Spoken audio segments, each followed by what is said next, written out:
UP और उत्तराखंड की खबरों के लिए एबीपी गंगा को सब्सक्राइब करें और बेल आइकन दबाएं। उत्तराखंड के प्रसिद्ध धाम बद्रीनाथ और केदारनाथ धाम में दर्शनों को जाने वाले श्रद्धालुओं की सीमा में इजाफा किया गया है। अब रोजाना 3000 यात्री दर्शन कर सकेंगे। इसके अलावा गंगोत्री और यमुनोत्री जाने वाले श्रद्धालुओं की संख्या में इजाफा हुआ है। दरअसल देवस्थानम बोर्ड ने चारधाम यात्रा के लिए पिछले दिनों प्रदेश के बाहर से आने वाले यात्रियों के लिए कोरोना मुक्त जांच रिपोर्ट लाने की शर्त हटा दी थी, जिसके बाद इन धामों के दर्शन के लिए ई पास मांगने वालों की संख्या में बड़ा इजाफा हुआ।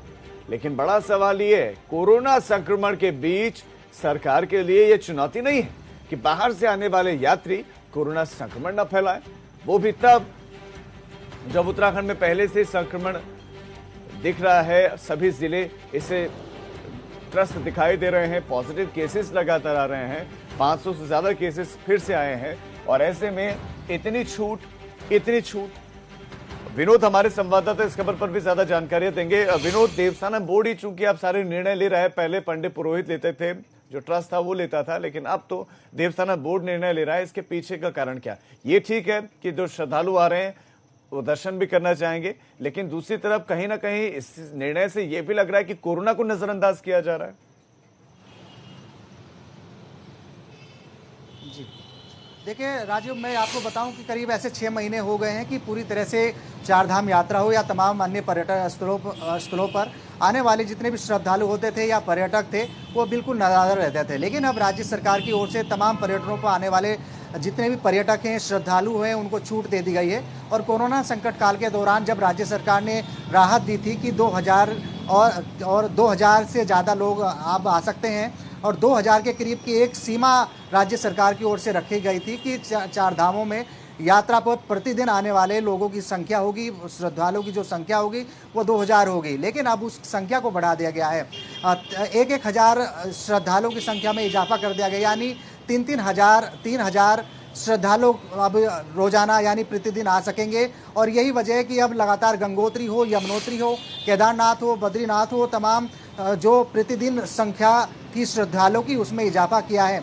अब लगातार राज्य सरकार राहत देती जा रही है, लेकिन एक तरफ जहां राज्य सरकार राहत दे रही है तो वहीं कोरोना संकट काल भी पीछे नहीं है। लगातार किसी दिन 1000 केसेस आ रहे हैं, किसी दिन 500 केसेस आ रहे हैं, लेकिन अभी कोरोना संकट काल पूरी तरह से अभी उसका प्रकोप खत्म नहीं हुआ है राजीव। लेकिन अभी लगातार जिस तरह से श्रद्धालु अब उत्तराखंड में बढ़ रहे हैं उससे साफ संकेत ये भी है कि आखिरकार जिस तरह से राज्य सरकार खुद ये कोशिश में थी कि अब पर्यटन यानी चार धाम की आवाजाही पूरी तरह से अब का संचालन उत्तराखंड में हो जाए, तो ये भी एक महत्वपूर्ण है। लेकिन आने वाले श्रद्धालुओं के लिए जहाँ एक तरफ उत्तराखंड में भीड़ बढ़ती जा रही है तो एक तरफ कोरोना का भी प्रकोप भी लगातार बना हुआ है। ये थोड़ा गंभीर विषय है राजीव। क्या विनोद, बढ़ती भीड़ को देखते हुए क्या विशेष कोई व्यवस्था की गई है इन धामों में, चाहे वो केदारनाथ धाम हो चाहे वो बद्रीनाथ धाम हो? क्या वहां पर कोई अलग से व्यवस्था की गई है कि जो श्रद्धालु आए वो सोशल डिस्टेंसिंग मेंटेन करें, वो हाथों को लगातार सैनिटाइज करते रहें, और अगर कोई संक्रमित आए भी, क्योंकि अब टेस्ट तो है नहीं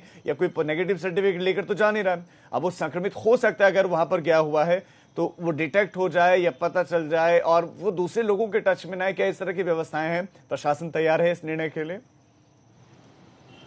जी देखिए, राज्य सरकार की ओर से तमाम एहतियात और सावधानी बरतने के निर्देश तो पूर्व से ही दिए गए हैं, लेकिन जब पूरी तरह से राहत दे दी गई है श्रद्धालु और पर्यटकों को, लेकिन राज्य सरकार ने हिदायत भी दी है और विशेष चेतावनी भी दी है कि जो सोशल डिस्टेंसिंग और तमाम जो नियम हैं उनका फॉलो नहीं करेगा तो उन पर पूरी तरह से कड़ी कार्रवाई करने के भी निर्देश दिए हैं।